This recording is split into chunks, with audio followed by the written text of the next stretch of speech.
జగన్మోహన్ రెడ్డి రాష్ట్రంలో 5 ఏళ్ల పాటు అరాచకాలు సృష్టించాడు. కానీ ఏ రోజు కూడా తన అవినీతి పత్రికలో వీటి గురించి ఎక్కడా రాయలా. నాడు వీటి గురించి ప్రశ్నించినటువంటి ప్రతిపక్షాల మీద కానివ్వండి, ఇతర పత్రికల మీద కానివ్వండి, తీవ్ర స్థాయిలో విరుచుకుపడటమే కాకుండా వాటికి పచ్చ పత్రికలు అని ఒక ముద్ర వేసి దుష్ట చతుష్టయం అని వాళ్ళందరికీ కలిపి ఒక పేరు పెట్టాడు. సరే, ప్రజలందరికీ తెలుసు కాబట్టి వాస్తవాలు 2024లో జగన్మోహన్ రెడ్డి 32 పళ్ళు రాలగొట్టి 11 సీట్లు ఇచ్చి నిన్ను మూలను కూర్చోబెట్టారు. అయినా జగన్మోహన్ రెడ్డిలో బుద్ధి రాలా. నూతన ప్రభుత్వం ఏర్పడి 5 వారాలు కాలేదు. గతంలో చేసినటువంటి 5 ఏళ్ల అరాచకాలను మర్చిపోయి ఈరోజు రాష్ట్రంలో శాంతి భద్రతలకు విఘాతం కలిగే విధంగా, రాష్ట్రంలో ఏదో జరిగిపోతుందని చెప్పి దేశం దృష్టికి తీసుకువెళ్లే విధంగా జగన్మోహన్ రెడ్డి చేస్తున్నటువంటి ప్రచారాలు చూస్తే జగన్మోహన్ రెడ్డికి హత్యా రాజకీయాలు చేయటంలో ఏ స్థాయిలో దిట్ట అనేది, శవరాజకీయం చేయడంలో ఏ స్థాయిలో దిట్ట అనేది దీన్ని బట్టి అర్థమవుతుంది. 36 మందిని 5 వారాల్లో తెలుగుదేశం పార్టీ వచ్చిన తర్వాత హత్య చేశారని చెప్పి జగన్మోహన్ రెడ్డి డిమాండ్ చేస్తున్నాడు. ఆ 36 మంది పేర్లు, ఊరి పేర్లు, వారి వివరాలు ఎందుకు జగన్మోహన్ రెడ్డి విడుదల చేయటం లేదు? 2-3 చోట్ల దాడులు జరిగిన మాట వాస్తవం. అవి వ్యక్తిగత కక్షలతో జరిగినటువంటి దాడులు, రాజకీయాలతో సంబంధం లేనటువంటి దాడులు. మీ హయాంలో దాడి చేసిన వాడు దర్జాగా రోడ్ల మీద తిరిగేవాడు. కానీ కూటమి ప్రభుత్వం వచ్చిన తర్వాత దాడి చేసిన గంటల వ్యవధిలోనే వాళ్ళందరినీ పట్టుకుని అరెస్టు చేసి జైలుకు పంపడం జరిగింది. సో లా అండ్ ఆర్డర్ని కంట్రోల్ చేయమని చెప్పి ఇప్పటికే చంద్రబాబు గారు పోలీసులకు చాలా స్పష్టమైన ఆదేశాలు ఇచ్చారు. ఇందులో పార్టీలు, కులాలు, మతాలకు అతీతంగా లా అండ్ ఆర్డర్ గాడి తప్పితే ఎవరి మీదైనా కఠిన చర్యలు తీసుకోవాలని చెప్పి ఆల్రెడీ ఆదేశించారు. గతంలో వైసీపీ హయాంలో ఎలా ఉండేది? దాడి చేసింది వైసీపీ వాళ్ళే అయినా, దాడిలో పాలయ్యి రక్తాలు గారింది టీడీపీ వాళ్ళకైనా తిరిగి టీడీపీ వాళ్ళ మీద కేసులు పెట్టేవాళ్ళు. కానీ ఇప్పుడు అలాంటి పరిస్థితి లేదు. రాష్ట్రంలో రాజకీయ దాడులు అనేవి ఎన్డీఏ కూటమి వచ్చిన తర్వాత ఇప్పటి వరకు జరగలేదు. వ్యక్తిగత దాడులతో కొన్ని ఘటనలు జరిగితే 36 మంది చనిపోయారంట. జగన్మోహన్ రెడ్డికి ఓపెన్ సవాల్ విసురుతున్నాం. 36 మంది పేర్లతో సహా, ఊర్లతో సహా, ఫోటోలతో సహా జగన్మోహన్ రెడ్డి విడుదల చేయగలడా? గతంలో చెప్పుకున్నాడు చూడు, నా బాబు చనిపోతే 100 మంది చనిపోయారు, ఓదార్పు యాత్ర చేశారని. జగన్మోహన్ రెడ్డి నిజంగా 36 మంది రాష్ట్రంలో చనిపోయి ఉండుంటే, నువ్వు అన్నదే నిజమని నువ్వు అనుకుని ఉండుంటే, నువ్వు రషీద్ కుటుంబాన్ని, ఒక కుటుంబాన్ని ఎందుకు పరామర్శించావు? మిగిలిన 35 కుటుంబాలను ఎందుకు పరామర్శించలేదని నేను అడుగుతున్నా. జగన్మోహన్ రెడ్డి సమాధానం చెప్పాలా. నువ్వు రషీద్ కుటుంబాన్ని పరామర్శించావు కదా, నీ పార్టీ వాడు చంపినప్పటికీ జిలానీ అనే వ్యక్తి నీ పార్టీ వాడు, వైసీపీ పార్టీ వాడు, బొల్లా బ్రహ్మానంద రెడ్డి వెనకమాల తిరిగినటువంటి వ్యక్తి. అలాంటి వాడు చంపితే వెళ్ళి పరామర్శించావు, ఓకే, పరామర్శం తప్పు పట్టడం లేదు. కానీ మిగిలిన 35 కుటుంబాలు, నువ్వు అన్నావు కదా 36 మందిని చంపారని, మరి మిగిలిన 35 కుటుంబాలు నువ్వు ఎందుకు పరామర్శించరా? అబద్ధం ఆడటానికైనా అదుపు ఉండాలా. 5 వారాలు కాలేదు, వచ్చిన తర్వాత 2-3 ఘటనలు జరిగినాయి. కానీ జరిగిన అభివృద్ధిని మరిచి కేవలం ఘటనల గురించే మాట్లాడటం, పోనీ ఘటనలు ఎత్తి చూపడం కూడా తప్పని అంట్లా. తరువాత తీసుకున్నటువంటి చర్యల గురించి ఎందుకు మాట్లాడట్లేదు? మహిళల మీద దాడులు చేసినా లేదా ఇతరుల మీద దాడులు చేసినా గంటల వ్యవధిలో ఈ ప్రభుత్వం వారిని అరెస్టు చేసి లోన పెడుతుంది, లా అండ్ ఆర్డర్ను మెయింటైన్ చేయడానికి ప్రయత్నం చేస్తుంది, అందులో సందేహం లేదు కదా.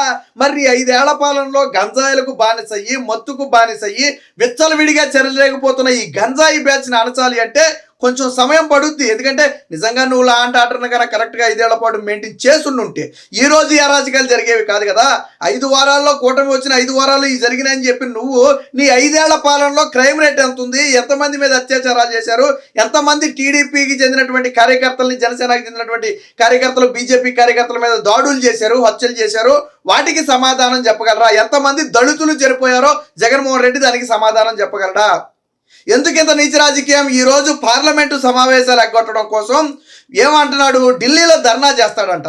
రాష్ట్రంలో జరిగిన అరాచకాలకు ఢిల్లీలో ధర్నా చేసిన నువ్వు మరి నీ 5 ఏళ్ల పాలనలో జరిగిన అరాచకాల గురించి ఏ రోజు మాట్లాడలేదే. ఒక దళిత డ్రైవర్ సుబ్రహ్మణ్యాన్ని నీ అనంతబాబు చంపితే ఎందుకు వెనకమాల చట్టపట్టాలు వేసుకుని తిరిగావు? ఎందుకు నువ్వు వెళ్ళి ఢిల్లీలో ధర్నా చేయలేదు? వైసీపీ కార్యకర్తలు అనేక మంది మహిళల మీద అత్యాచారాలకు పాల్పడితే అంబటి, అవంతి లాంటి, లేకపోతే గోరంట్ల, విజయసాయి లాంటి వాళ్ళు మహిళలను అత్యంత నీచంగా, దారుణంగా వాళ్ళ పట్ల వ్యవహరిస్తే ఎందుకు జగన్మోహన్ రెడ్డి నోరు విప్పలా? ఎందుకు ఢిల్లీ వెళ్ళి ధర్నా చేయలా? అంటే నువ్వు అధికారంలో ఉన్నప్పుడు చేసినటువంటి అరాచకాలన్నీ కూడా నీ కళ్ళకు కనపడవు. కూటమి వచ్చిన తర్వాత పార్టీలకు, రాజకీయాలకు అతీతంగా జరిగిన ఘటనలన్నీ కూడా నీ కళ్ళకు కనపడతాయి. ఇప్పుడు జగన్మోహన్ రెడ్డి స్టాండ్ ఒకటే, ఢిల్లీ సాధారణంగా ఎంపీలు దేనికోసం పోరాడమని చెప్పాలా?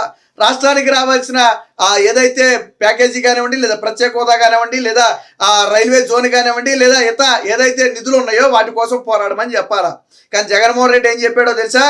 ఇటుపక్కేమో చంద్రబాబు గారు ఎంపీలతో సమావేశం పెట్టి రాష్ట్రానికి రావాల్సిన ప్రతి రూపాయి మీద కూడా గట్టిగా పోరాడండి, కేంద్ర ప్రభుత్వం పథకాలకు ఇచ్చే డబ్బులను 100% తీసుకోండి, దానికి రాష్ట్ర ప్రభుత్వ వాటాను కలిపి మన విజయవంతంగా దాన్ని అమలు చేద్దామని చెబితే జగన్మోహన్ రెడ్డి ఏం చెప్పాడు తెలుసా? ఎంపీలకి చంద్రబాబు నాయుడు మీద పోరాడండి, రాష్ట్రంలో రాష్ట్రపతి పాలన పెట్టమని పోరాడండి, రాష్ట్ర ప్రయోజనాలు వద్దు మనకి, ఇంకా రాష్ట్ర ప్రయోజనాల కోసం మనం పోరాడొద్దు, మనం దేనికోసం పోరాడాలా? చంద్రబాబు నాయుడుని దింపేయాలా, రాష్ట్రపతి పాలన పెట్టాలా? మరి రాష్ట్ర ప్రయోజనాలు ఏమైపోయినాయి? నీకు ఓట్లేసిన ప్రజల ప్రయోజనాలు ఏమైపోయినాయి? నీకు కూడా ఓట్లేశారు కదా ప్రజలు, వాళ్ళ ప్రయోజనాలు ఏమైపోయినాయి? అంటే జగన్మోహన్ రెడ్డి అనే వ్యక్తి అధికారంలో ఉంటేనా కేసుల మాఫీ కోసం కాళ్ళ మీద పడతాం, అధికారం పోతేనా అధికారంలో ఉన్నవాడిని దింపేయడం కోసం పోట్లు పడతాం, అంతే తప్ప అంతిమంగా రాష్ట్ర ప్రయోజనాలు ఉండవు. జగన్మోహన్ రెడ్డికి రాష్ట్రపతి పాలన విధించాలనే పదం ఏంటంటే ఆయన అధికారంలో ఉన్నప్పుడు గుర్తురాదు. ఆయన అధికారంలో ఉన్నప్పుడు రాష్ట్రం రావణ కష్టం అయిపోయినా, వేల మంది చనిపోయినా, వేల కోట్ల రూపాయల ఆస్తులు కబ్జా చేసినా, దేశం మొత్తం రాష్ట్రం గురించి మాట్లాడుకున్నా అవేమీ కనపడవు. అప్పుడు రాష్ట్రపతి పాలన పెట్టకూడదు.